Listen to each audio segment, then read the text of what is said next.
تو جنت کے یہ 8 دروازے ہیں، اور ایک دروازہ نیچے، پھر اوپر، پھر اوپر، پھر اوپر.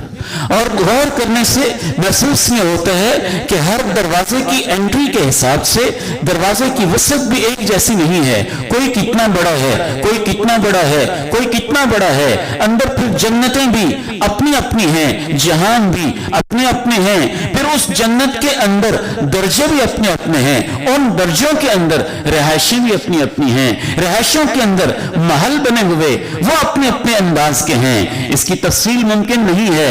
یہاں سے آپ اندازہ کیجئے، امام کائنات علیہ السلام فرماتے ہیں مجاہدین کے لیے اللہ نے جنت کے اندر 100 درجے رکھے ہوئے ہیں.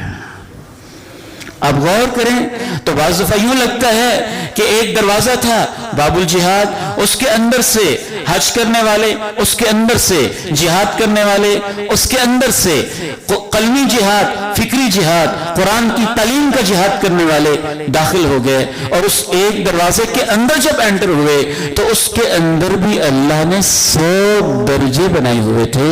ایک درجے اور دوسرے درجے کے درمیان اتنا ہی فاصلہ ہے جتنا زمین آسمان کے درمیان فاصلہ ہے.